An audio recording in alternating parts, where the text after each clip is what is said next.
Can you hear me? Okay, awesome. So thank you for dealing with the late time schedules and everything. I've been working very hard with the campaign. So we'll just go get into it. So it stands resolved that it should be illegal to own fully automatic weapons. We'll go with illegal to be not allowed or criminally punished if owned, and own as to have as personal property. Fully automatic weapon will be a firearm that continuously fires rounds as long as the trigger is pressed or held, and as long as there's ammunition in the magazine. This debate will be weighted on public safety, to ensure that we give the most greatest amount of safety to the citizens of the United States. And so I'll get into the background. Fully automatic weapons, in a sense, have already have been is already illegal with National Firearms Act of 1934, heavily taxing weapons of trading. This basically stopped, like when they had machine guns and Tommy guns a lot in the Prohibition era. They actually passed a law to help regulate that. And then Ronald Reagan in 1986 passed the Firearms Owners Protection Act, making the manufacturing and ownership of new fully automatic weapons illegal. Since 1934, there have been two deaths to fully automatic weapons, since the law, until the bump stock that turned the semi-auto into fully auto, leaving 59 dead and 500 injured in one mass shooting. If we were to allow fully automatic weapons, then we will get more deaths, therefore a decrease to public safety. And from there, I will pass the mic. Right. Can you hear me? Good? Okay. Right, yeah. Basically, well, it's not 100% firearm, a fully automatic firearm. Basically, you need to get an FFL, like a full fire.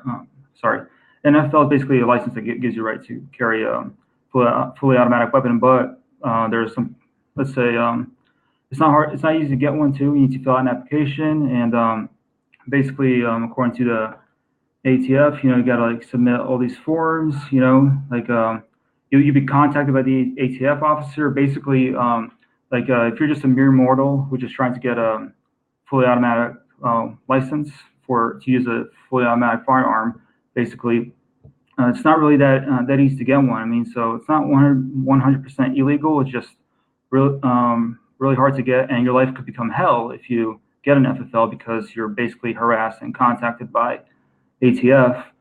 And so, and according to them, to the ATF, you also got to contact the IRS, and then like contact them about any weapons traces, but basically, so it's not 100% illegal, but I'd say like it's not that easy to get one either. I mean, you need to do like a lot of background checks just to get an FFL, and that's basically the information on if you want to get like a fully automatic weapon. I mean, that's basically the most legal way to get one is to apply for an FFL, and then that's what I gotta say right now, and then I'll pass it on to you right now. Okay, great. So you're right. 1986, they allow they don't allow, when that law passed, they did not allow the new manufacturing and new ownership of weapons. They kind of grandfathered in the old ones. And what that has done is there's 310 million guns in America currently. Only a little less than 500,000 of those are actually fully automatic weapons. So the whole idea here is to ensure that we increase public safety of people. So if you have 310 million guns and you just allow the floodgates for it to be completely legalized, you would basically increase the amounts of deaths by several thousand. Currently in 2015, these are from non-suicide related deaths. We had 13,286 deaths according to the ATF, and then FBI, and then you had 1.4 million deaths since 1968 to 2011. So if if we were to add more powerful weapons to the mix, therefore that death toll will increase. So you're talking about um, the fact that Americans are 10 times more likely to die from a firearm in this country than any other country, according to the National Shooting Sports Foundation. And that's extremely dangerous. So adding more guns to the mix, especially these high powered, high caliber weaponry, and high rapid rate of fire will will decrease public safety and will make Americans even more in danger of being shot, because it's already 10 times more than any other country.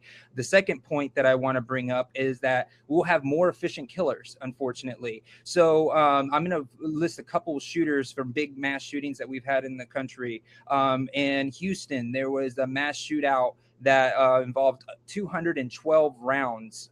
There was a mass shooting in Detroit, which was 30 rounds. Pittsburgh, 49 rounds. Colorado and Aurora, 100 rounds. And if you were to increase and look at the way the bump stocks on the fully auto in Las Vegas is, it was upwards to 400 to 80 rounds a minute.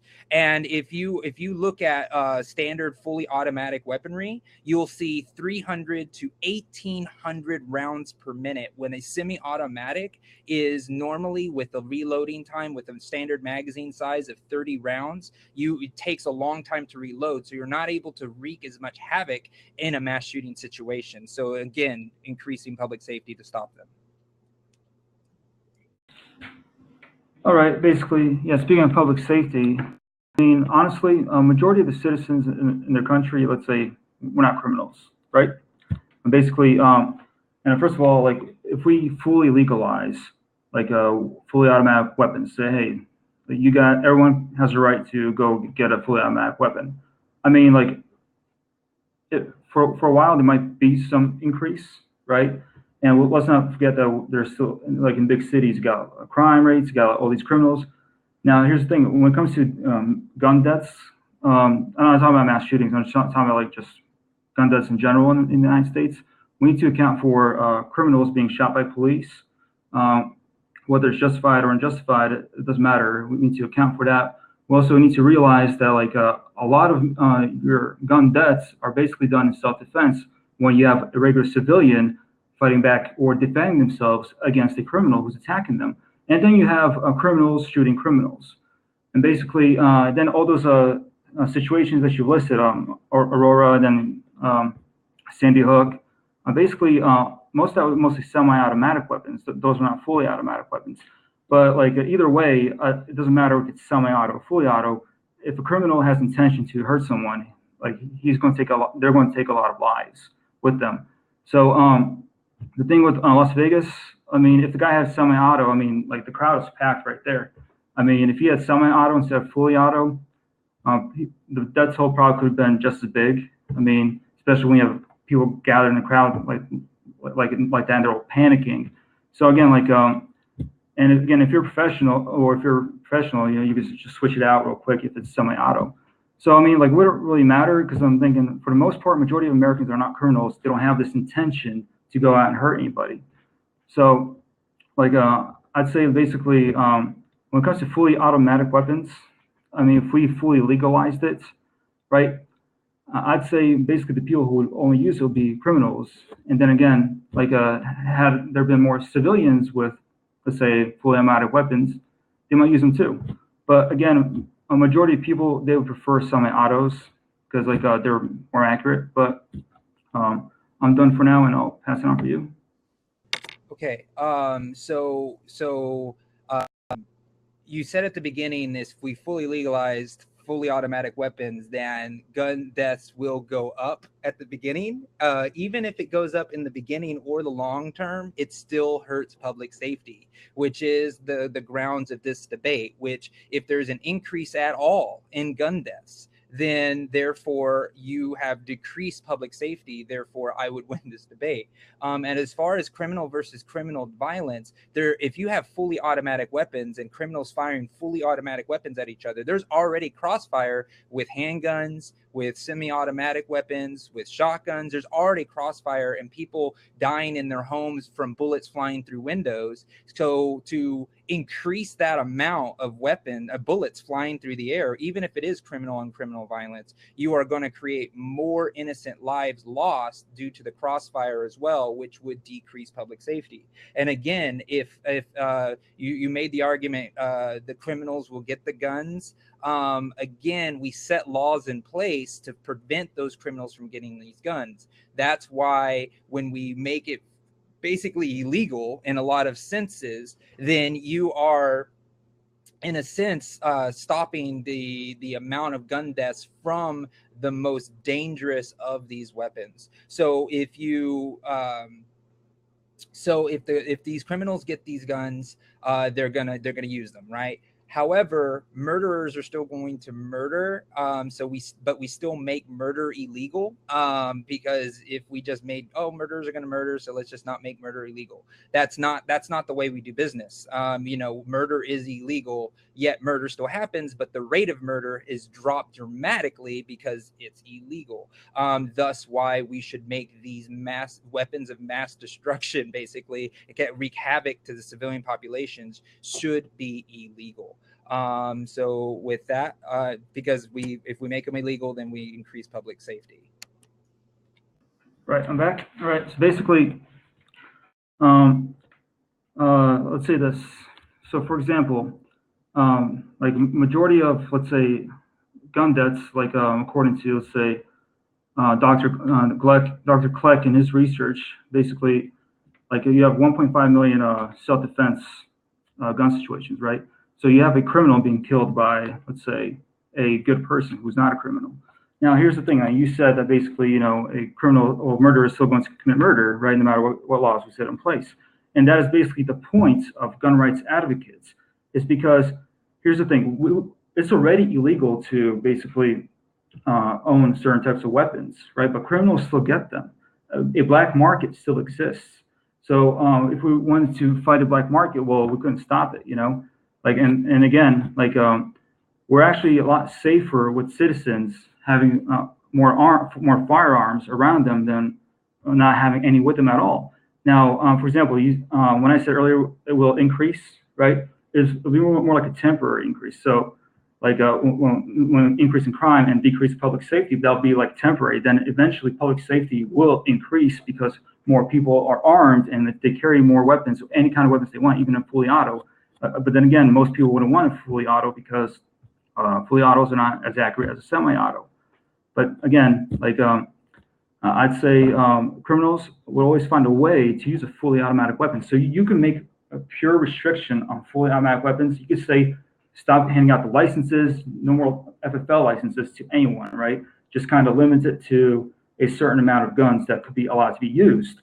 Now, the criminal, like all he has to do is just modify the semi-automatic weapon, and he has a fully auto. No way we could stop anyone from even having a fully auto in the first place, because again, all you gotta do is modify it, and you have a fully auto right there. Again, I have to reference the point that only 2 murders have happened since they started regulating fully automatic weapons. So criminals are not getting fully automatic weapons. They're getting the weapons that are already readily available that are extremely legalized. And just for the scope of this debate, we are just talking about fully automatic weapons. And like the semi-automatic weapon, turning them into fully automatic weapons, again, that's not the scope of this debate. It's about fully automatic weapons. And because already the laws that are in place have already restricted criminals getting these fully automatic weapons, proves that criminalizing or making them illegal is the right step to continue to protect the citizens from these fully automatic weapons from criminals, because your argument was the criminals are going to get their fully automatic anyway. However, they haven't. So that's the proof there. Now, as far as criminals are going to commit murder and things of that nature, if we were to go down that rabbit hole logic of the gun rights activists that says, oh, people are going to get guns, so why are we going to regulate it, just make it illegal? Well, drunk driving was a problem as well. And since we were able to put alcohol limits into the into driving a vehicle, gun drunk driving fatalities have dropped by 1 and 3 quarters. So we have 1 quarter as many deaths as we used to have since the 80s, when since we've been regulating driving. So we create laws to protect the citizens, and yes, there are bad people out there, but we need to make it not low hanging fruit. We can't just allow people to just say, I'm free to kill people, so I'm going to kill people. We have to put up barriers to prevent those type of things, to protect the public safety. And also, I have to address the argument of more armed people increases public safety. Well, when you look at what happened in Las Vegas, more armed people didn't do anything, right? And are they going to shoot at a 35-foot story window? Like, are they, if they did, they would shoot more people in those hotel rooms because they would miss. So if everybody had fully automatic weapons in that case, they would just start lighting up the hotel, and then we would have even more deaths inside of the hotel rooms itself. So the argument is not founded when you say more armed people increase public safety. So again, there's no link there to show that that's actually effective, and so that argument has to be taken out. And again, you said 1.5 million self-defense. You said it yourself. Semi-automatic shotguns are more accurate. So why would we need a fully auto? Right, sure. So basically, why we need a fully auto? Well, again, you don't know what could happen in the future. So again, like for example, right now we have people who do own fully automatic weapons. You don't see them hurting anybody, and there are people that have those weapons, right? Yeah, if they have this desire to hurt someone, they'll use them. Now, basically, the purpose of defense for one of the defenses for fully automatic weapons is basically because some people are afraid maybe in the future there might be some democide. Now, democide is basically the murder of any person or people by their governments. Basically, the government's killing their people. So therefore, we have the Second Amendment for a purpose. Basically, so you have the same kind of weapons as the government does. And just in case in the future we're taken over by tyrants, and basically we have to defend ourselves from this futuristic tyrants. Now, actually, when you say that, like basically, like more guns don't decrease public safety. Actually, they do. I mean, for example, we have many situations where, I mean, not counting the Las Vegas situation, but we had many situations where basically you have people defending themselves more often against criminals in self-defense. And again, like I said, the 1.5 million statistic from Dr. Kleck. By the way, Dr. Kleck, he's not even a pro-gun advocate or anything. He just did his own research, independent research on this. Now, and basically, so fully automatic weapons, they can still be made. So I mean, like the argument is, should fully automatics be illegal? Well, they're technically illegal right now, but that did not stop the Las Vegas shooter from doing what he did. I mean, like basically, there was no law to stop them in the first place. I mean, and again, like technically, for the most part, most of the stuff is illegal. You can't really get a fully automatic weapon unless you have a FFL or you're trying to create a gun store, right? So either way, you wouldn't be able to stop criminals from creating it, especially with the rise of the internet and Google. People just actually YouTube too. You can go on YouTube and say, hey, how do I make my semi-auto into fully auto? And basically, like the question is, how did the Las Vegas guy, how did he get his weapons, right? Now, again, like the Las Vegas story, when you say that basically there weren't too many people or there weren't enough people with guns where no one was able to stop him, right? Well, again, that's usually a rare occurrence. There are all these other instances that you've listed, like for example, Aurora Theater. Has someone had a gun right there, that they would have popped them off right there immediately. Now you could say it's too dark, but I mean I've been in movie theaters, right? And it's not dark enough where you can't see a guy shooting people with a gun. So most of your situations, other situations, majority of situations, when you have someone with a gun, they actually could stop them, and that's usually how it happens most of the time. What happened in Las Vegas was a rare exception. So again, we have to keep the scope of the debate on fully automatic weapons. Now, if somebody has a concealed carry, handgun, that's not part of the debate. So even if you are using the extreme situation of, Aurora, if you had a gun, we could have popped them off and that would have been it.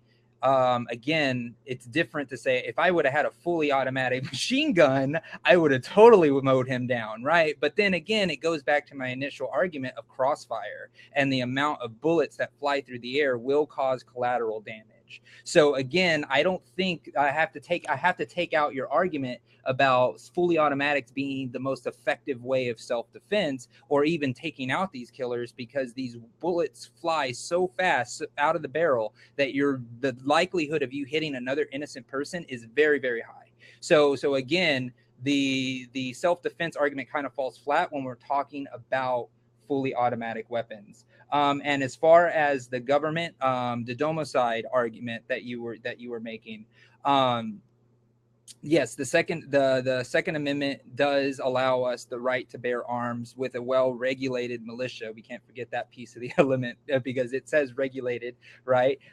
So what we have to do is we have to take a look at, we will have the forces and everything that we need. We're not banning all guns here.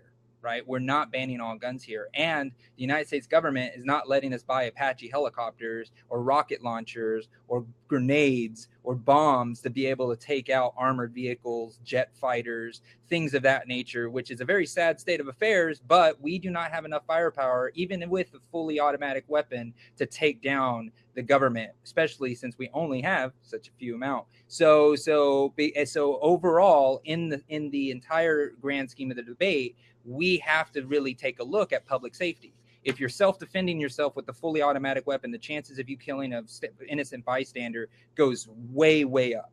If you are let's see, so if you have criminals with fully automatic weapons and that becomes the norm, the amount of crossfire and the amount of death of those people will go up from the people in the homes and the innocent homes. If you take a look at the regulations in place that is already existing that limits and pretty much makes de facto illegal these fully automatic weapons. Therefore, we only had 2 deaths from an actual weapon that is designed for fully automatic shots.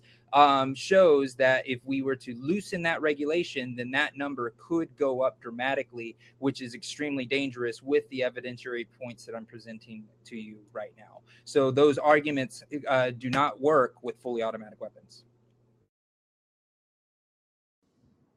Well, basically, on talking about grenades, it actually is legal to buy a grenade. I mean, you just have to fill out a lot of forms for the ATF, but you could actually legally buy a grenade. Now, when it comes to the Aurora thing, now again, like I didn't specify what kind of gun you could use to pop off the guy, because I mean, you could use a fully automatic weapon to pop off the killer in the Aurora movie theater. Now, again, a fully automatic weapon too, it could also be controlled. I mean, it doesn't necessarily go like firing everywhere. That's usually what an unprofessional person would do with a fully automatic weapon. But again, most people who buy fully or any guns, like let's say any rifles, right? They either train, or if they're already trained, they're probably ex-military. Now, so basically, so the Aurora theater could have been prevented if someone had a fully automatic weapon. They also could have popped up the guy if they controlled the gun properly. So I mean, it's not always just flying around everywhere. Like it's not like in the movies where you're just shaking your gun around and like everyone's being hit. Right? In reality, you can still control your automatic rifle. I mean, it's a little harder to control than semi-auto, but again, fully auto can still be controlled. It depends on how you use it. And so going back to the my democide argument, again, like you said, you can't buy a grenade. You can legally buy grenades. You could actually buy a tank too. I mean, you got to be really rich, but you can still buy one. And so basically, the democide argument comes from, again, the founding fathers said in case there's a futuristic tyrant, basically we've got to defend ourselves against this tyrant. Now, Thomas Jefferson, the third president of the United States, has said basically whatever is legal for the government, not legal for the citizenry, that's tyranny. So basically, what the citizens